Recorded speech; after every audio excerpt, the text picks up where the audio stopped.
This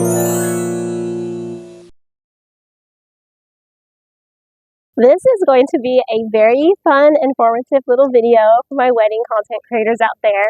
Now, people that are planning a wedding, my brides and grooms, you're more than welcome to hang out with us for this little chat. But it's going to be very focused for my wedding content creators for today. How to communicate with other vendors that have been hired for the wedding timeline. So now I've been hired. I have the timeline, I printed it out, and I can see clearly on the timeline that the bride and groom have also hired a wedding photographer and a wedding videographer. I don't want there to be any problems, and I know some of you have already watched the Q&A, which is super thorough on a lot of these questions. But today we're breaking it down of what it's like to communicate with other vendors who've also been hired for this wedding. Specifically, wedding photographers and wedding videographers. The reason why we are guys, it's important. It's important, and the reason why we're so serious about contacting them as wedding content creators is because they feel threatened by us. You gotta go back and watch my Reddit reactions to how photographers are they don't like us in the business at all. And it's so sad because the knot has already given us their stamp of approval. Many brides and grooms have already given us their stamp of approval. And, they just need to get on board. It's like people who don't want to use social media. Get your life together. So it's important for you to reach out to the wedding photographers and the wedding videographers because you don't want them to feel uncomfortable with you there. So that's the why. Now, how? How are you going to communicate with someone who already would prefer that you weren't even at this wedding? They think you're going to get in their way. They think that you're unprofessional. All these things, right? This is how you're going to do it. There's going to be an email address or there's going to be a phone number on the timeline next to the wedding photographer or wedding videographer's name. For the sake of the video, we're just going to say, Dear Mr. Wedding Photographer or Dear Mr. Wedding Videographer. We don't know their name for this video, right? So you're going to send out an email to them per that email address that's provided, and you're going to introduce yourself. Hey, I'm the content creator that's been hired for the same wedding. Then you would mention the name of the couple, and you'd mention the date and the time that that wedding is going to be. I can see that you've also been invited to the wedding as well. I'm so excited to meet you, and I wanted to just say a quick hello and introduce myself and a little bit about what I'm going to be doing at the wedding as a content creator. That's pretty much like your opener for this email. It says, hey, I recognize that you're going to be there. I want you to recognize that I'm going to be there, and we are going to work together, and it's going to be great. It's going to be fun. I already wanted to say fun first because it's always fun for me. I have so much fun, and I always reach out to the other vendors first to make sure that they know that I'm coming, right? So that's why it's important that you do this. You start it off, you introduce yourself, you address who they are, right? And then you go ahead and continue. You just continue from there. And the next thing that you want to say is a little bit about what you're going to be doing at the wedding. Now, if you're only going to be capturing pictures, you're going to say, I'm going to be capturing the photos for the day, behind the scenes, those magical moments. Don't worry, I'm not going to be in your way. I've been doing this for quite some time, and I'm very, very aware of my space and of your space, and I'm respectful of your space too. If you're going to be capturing video, it's important that you also mention that that's what you'll be doing. If you're going to be doing both, great.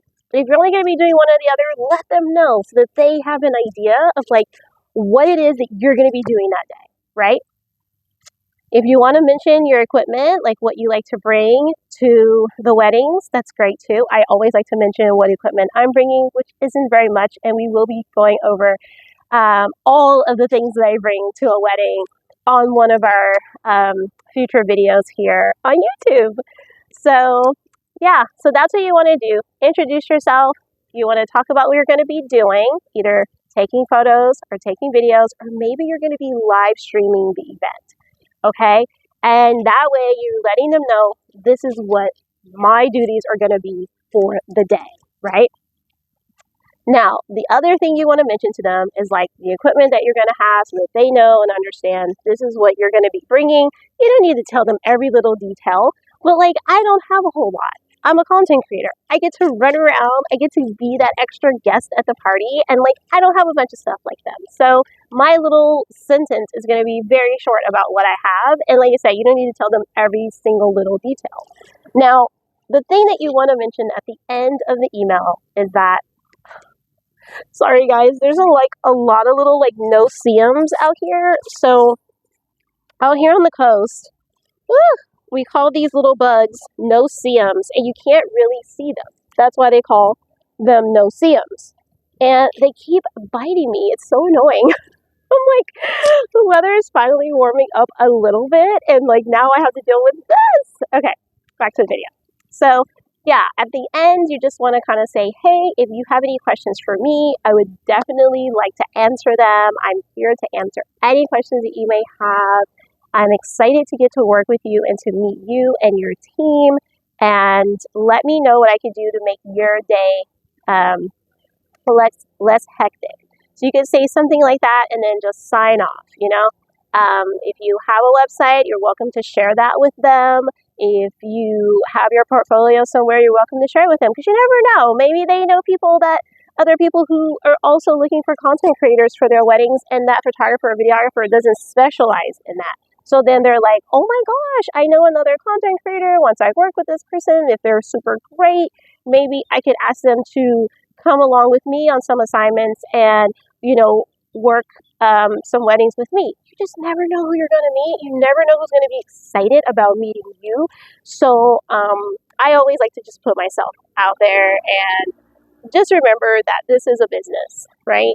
We all are trying to make it. So don't put yourself in this like, oh, you know, the photographers and videographers are better than me, so I need to just kind of hide and be some kind of wildflower at the event. Don't do that. We're important.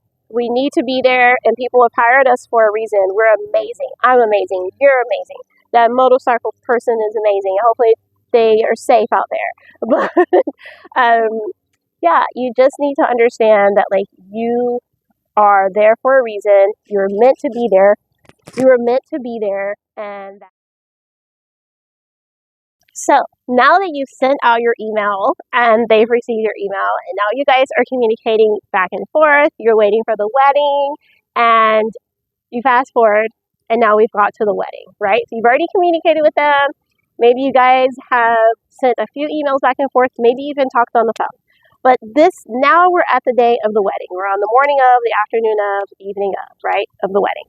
Now, the first thing you want to do is continue communicating. I like to walk over, introduce myself to the videographer again, or the photographer again, in person, and put a face-to-face with each other, right? And, you know, let them know wherever they're going to be standing. I won't be standing. I'm more of a extra guest at this wedding.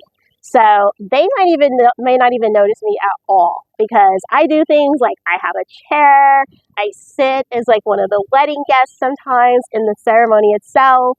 I walk, you know, in the back of the room where I'm not like on the altar while they're giving their vows and stuff. Like you see a lot of photographers and videographers are like right there, and they're like totally in the way, and they're wearing all black. It's just like, I can see you. You know what I mean?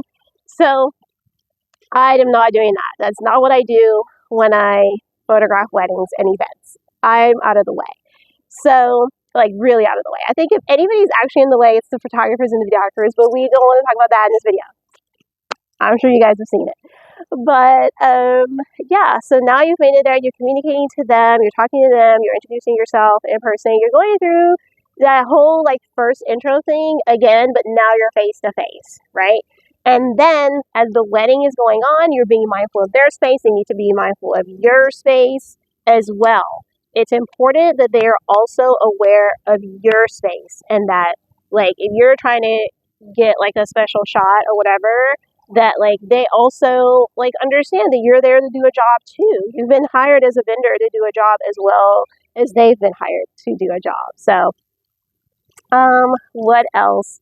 Yeah. Oh, one important thing that I like to do at the end is I like to say goodbye to the wedding photographer and the wedding videographer. I do like to tell them good night or good afternoon whenever the wedding ends, and that it was nice to work with them. I wish them well on their next projects, and that hopefully I'll see them again at another wedding. It's good to do that. I like being able to have that open dialogue, and it shows that like I said, respect.